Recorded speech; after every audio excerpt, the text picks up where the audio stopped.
When I was in junior high, I was about 5.5 feet tall.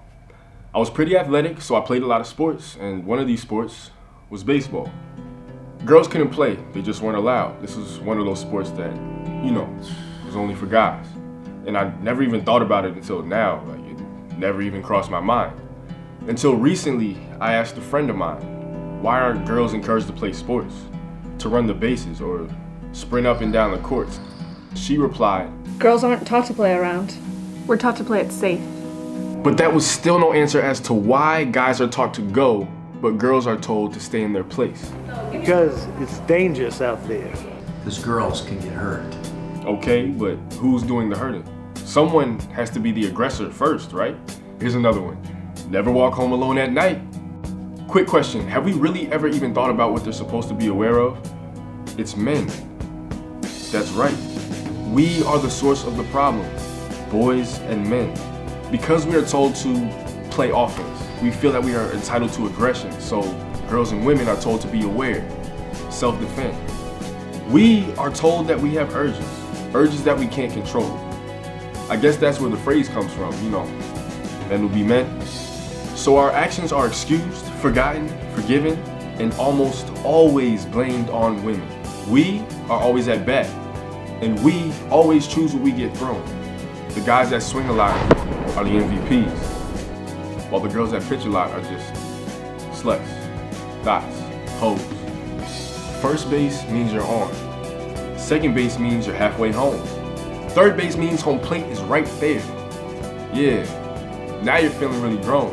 But then she tells you she wants to stop. And in all honesty, it doesn't even really matter though, because statistics show that you probably won't get caught even if you try to steal home. Because that's basically what the world tells us, how we can't contain our desires and our lust is just overzealous. But if she did not say yes, then no does not mean maybe, and wait does not mean not yet.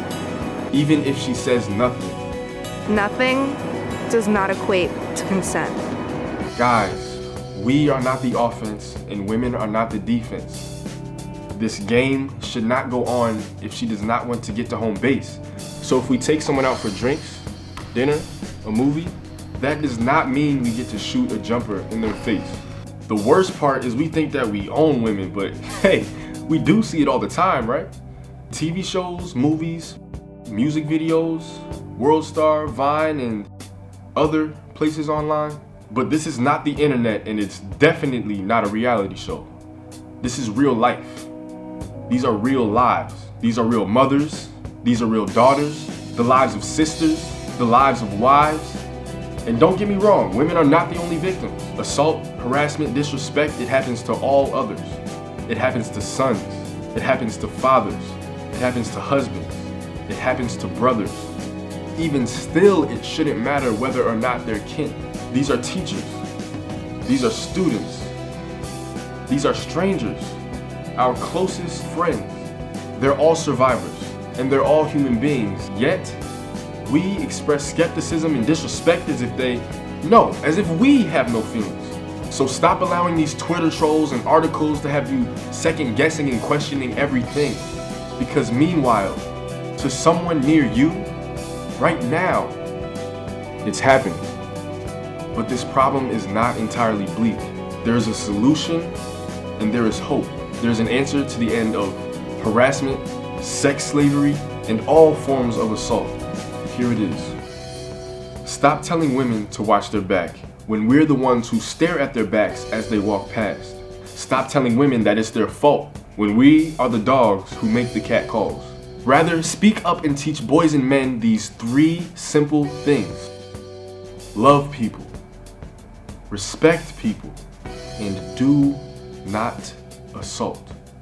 As supporters of survivors, here are some questions that we should not ask. Could you have done anything differently? Did you push or did you scratch? What were you wearing? Were you drinking at all? Did you even fight back? Because although the concern is well-intentioned, these are really nothing but blaming questions, and it won't help to retaliate or even get mad. The best thing that you can tell anyone who has ever been assaulted or harassed is, What happened to you is not your fault. I'm always here to talk. I've always got your back. is there someone who needs you?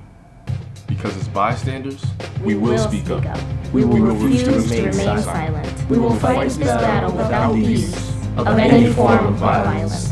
The truth is our weapon, and in it we have no shame. No matter who's with us or against us, we will win this game. We are witnesses. We are survivors. We are one student.